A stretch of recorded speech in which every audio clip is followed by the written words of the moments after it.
الحمد للہ رب العالمین والعاقبۃ للمتقین والصلاة والسلام علی سید الانبیاء والمرسلین اما بعد فاعوذ باللہ من الشیطان الرجیم بسم اللہ الرحمن الرحیم قال عز وجل فی القرآن العظیم یا ایہا الذین آمنوا کتب علیکم الصیام کما کتب علی الذین من قبلکم لعلکم تتقون صدق اللہ العظیم۔ بعد توحید کے متوال و شمع رسالت صلی اللہ تعالی علیہ وسلم کے پروانوں، آج بھی ہماری گفتگو مسائل روزہ کے حوالے سے ہوگی۔ کچھ ایسے متفرق مسائل اب بھی ہنوز باقی ہیں جن کا عوام الناس کا جاننا ضروری ہے، لہٰذا وہ چیدہ مسائل آپ کے گوش گزار کیے جا رہے ہیں تاکہ ان مسائل کو سامنے رکھتے ہوئے ہم اپنے روزے کی تکمیل کا سامان کریں، اپنے روزے کی حفاظت کر سکیں۔ اکثر روزے میں سوال ہوتا ہے کہ دانت برش کر سکتے ہیں یا نہیں، تو اس صورت میں علماء کا کیا فقہی فیصلہ ہے وہ مسئلے کی شکل میں آپ سماعت فرمائیں۔ مسئلہ: روزے کی حالت میں ٹوتھ پیسٹ اور منجن کا استعمال شرعاً مکروہ ہے، کیونکہ ان چیزوں کے استعمال سے ان کا ذائقہ حلق میں محسوس ہوگا، جبکہ حالت روزہ میں بغیر کسی عذر کے ذائقہ چکھنا مکروہ ہے۔ ہاں، اگر پیسٹ یا منجن کے ذرات حلق تک پہنچ گئے تو روزہ فاسد ہو جائے گا، لہٰذا بہتر یہ ہے کہ ان چیزوں کے بجائے مسواک کا استعمال کیا جائے، کیونکہ مسواک سنت نبوی صلی اللہ علیہ وآلہ وسلم بھی ہے، اور اس سے روزہ فاسد بھی نہیں ہوتا۔ لیکن اگر مسواک کے ریشے حلق تک پہنچ گئے تو اب اس سے بھی روزے کے فساد کا حکم دیا جائے گا۔ عزیزان گرامی، ماحصل یہ ہے کہ ٹوتھ پیسٹ جو ہوتا ہے اس کے ساتھ آپ برش اپنے دانتوں میں نہیں کر سکتے، چاہے وہ منجن ہو چاہے وہ پیسٹ ہو، آپ اپنے دانتوں میں برش نہیں کر سکتے۔ برش کے بغیر بھی اگر آپ ٹوتھ پیسٹ انگلی سے لگانا چاہیں تو بھی آپ نہیں کر سکتے ہیں، منجن سے دانت صاف کرنا چاہیں تو نہیں کر سکتے ہیں۔ کیوں نہیں کر سکتے ہیں؟ کیونکہ ان کے اثرات حلق میں مزے کی شکل میں اگر محسوس ہو گئے تو اس سے روزہ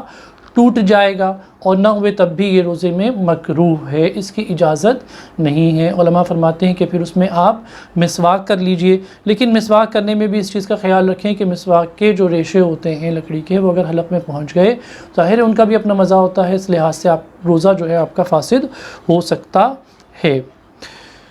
مسئلہ: روزے میں لینس لگانے کا حکم۔ اکثر پہلے لوگ تو شوق میں یا فیشن میں لینس لگایا کرتے تھے، مگر اب لوگوں نے چشمے کی بجائے نمبر والی لینس بھی چونکہ آ چکی ہیں، اس لیے لوگوں نے اس کا استعمال بھی شروع کر دیا کہ بھئی آنکھوں پر ہمیشہ چشمہ لگائے رہیں، اس سے بہتر ہے لینس لگا لیں نمبر والی۔ تو اس کا کیا حکم ہے؟ لینس چونکہ ایک خاص مائع یعنی سولیوشن میں رکھے جاتے ہیں، نیز بوقت استعمال انہیں اس مائع سے نکال کر آنکھوں میں ڈالا جاتا ہے۔ یہ بھی دیکھا گیا ہے کہ آنکھوں میں ڈالتے وقت مائع کی قلیل مقدار لینس کے ساتھ رہ جاتی ہے، پس معلوم ہوا کہ انہیں لگاتے وقت آنکھوں میں فقط لینس ہی نہیں بلکہ اس کے ساتھ کچھ نہ کچھ مائع بھی داخل ہو جاتا ہے، لہٰذا روزے کی حالت میں لینس لگانے سے گریز کیا جائے، کیونکہ تحقیق یہی ہے کہ آنکھ اور حلق کے درمیان منفذ یعنی روٹ ہے، لہٰذا یہ مائع آنکھوں کے ذریعے حلق سے ہوتے ہوئے معدے تک پہنچے گا، اور معدے تک کسی شے کا پہنچنا روزے کے ٹوٹنے کا سبب ہے، لہٰذا اس سے احتیاط کی جائے۔ عزیزان گرامی، بڑی تفصیل کے ساتھ یہ مسئلہ علماء اور فقہا نے بیان فرما دیا ہے کہ روزہ ٹوٹنے کی جو بنیادی وجہ ہے وہ منفذ کے ذریعے معدے تک کسی چیز کا پہنچنا ہے۔ اب یہ منفذ اور معدے کی یہاں پر وضاحت کے لیے ہمارے پاس وقت اجازت نہیں دیتا، مختصر یہ سمجھیں کہ علماء یہ فرماتے ہیں کہ لینس جو آپ لگاتے ہیں آنکھوں میں، اگر آپ نے اس لینس کو لگایا تو اس کے لگانے سے چونکہ وہ ایک مائع میں ایک لیکوڈ میں رکھا جاتا ہے، اب لیکوڈ سے آپ نکالیں گے وہ آنکھ اور اس کے ذریعے منفذ کے ذریعے معدے میں جائے گا، اس صورت میں آپ کا روزہ ٹوٹ جائے گا، فاسد ہو جائے گا، لہٰذا ایسی صورت میں بحالت روزہ جو ہے وہ لینس لگانے سے گریز کیا جائے۔ آپ یہ کہیں گے کہ نہیں گیا تو اس لیے فرمایا گریز کیا جائے، کیونکہ چلا گیا یا نہیں گیا یہ آپ کو تو اس کا احساس نہیں ہوگا نا کہ آپ کے معدے میں وہ چیز پہنچی یا نہیں پہنچی۔ جہاں پر احتمال ہو تو وہاں پہ احوط یہ ہے کہ پرہیز کیا جائے، اس لیے علماء علماء فرماتے ہیں کہ بحالت روزہ آپ لینس کا استعمال نہ کیجیے۔ مسئلہ روزے میں جسم پر تیل لگانا کیسا؟ روزے کی حالت میں بالوں یا جسم کے کسی بھی حصے پر تیل ملنے سے روزہ فاسد نہیں ہوتا، جسم میں کثیر مقدار میں خواہ جذب ہو جائے۔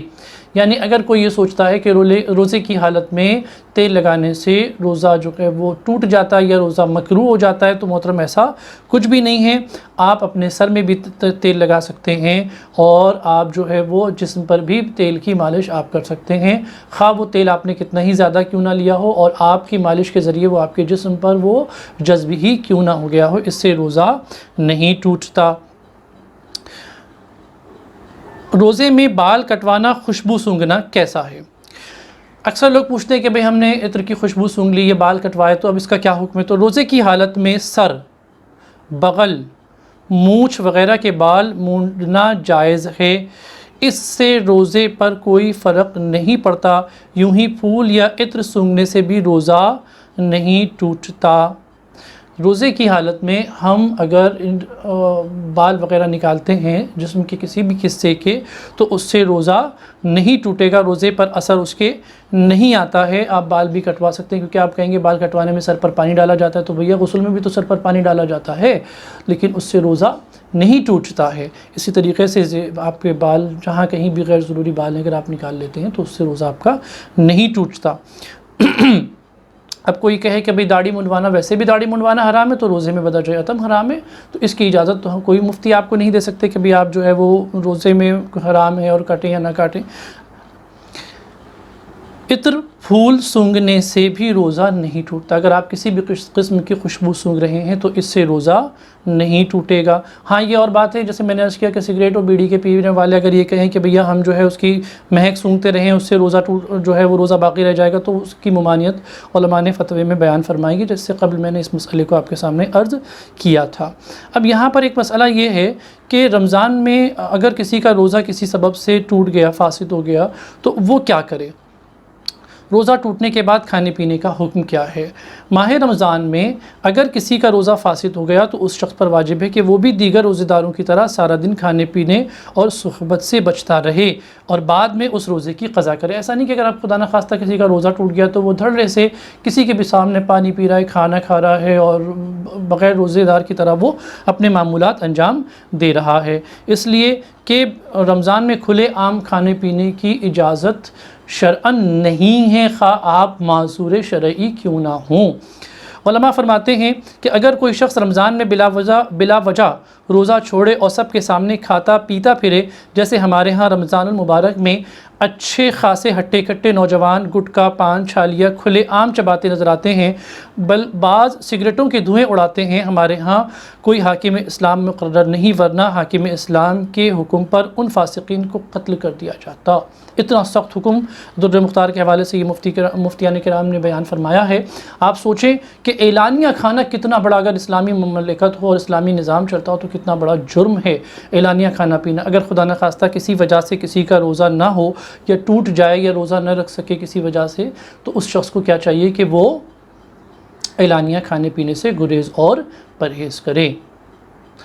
اگلا مسئلہ، آپ روزہ توڑنے کی نیت کی مگر نہ توڑا۔ بسا اوقات آدمی کبھی ایسی صورتحال میں پہنچ جاتا ہے کہ وہ سوچتا ہے چلو اب میں روزہ توڑ لوں، لیکن اگر اس نے روزہ نہ توڑا تو وہ کیا حکم ہے؟ اگر کسی شخص نے روزہ فاسد کرنے کی نیت کی لیکن کوئی ایسا عمل اختیار نہیں کیا جس سے روزہ فاسد ہو جاتا ہے تو شرعاً وہ روزہ دار ہی کہلائے گا۔ مثلاً سخت گرمی کے باعث راستے میں نیت کی کہ گھر جا کر پانی پی لوں گا، مگر گھر پہنچ کر ارادہ بدل گیا اور روزہ پورا کر لیا تو یہ روزہ صحیح شمار ہوگا۔ بہت زیادہ حالت غیر ہو گئی، چکر آنے لگے، طبیعت خراب ہو گئی، سوچا گھر جاتے ہی افطار کر لیتا ہوں، روزہ کھول لیتا ہوں، لیکن نہ کیا، تو اب اس صورت میں اس کا روزہ باقی ہے، وہ روزہ مکمل کرے، اس سے روزے پر حرف نہیں آتا۔ بقیہ مسائل انشاءاللہ مزید آپ کی خدمت میں عرض کیے جائیں گے۔ اللہ رب العالمین ہم سب کو کہنے سننے سے زیادہ عمل کی توفیق عطا فرمائے۔ السلام علیکم ورحمۃ اللہ تعالی وبرکاتہ۔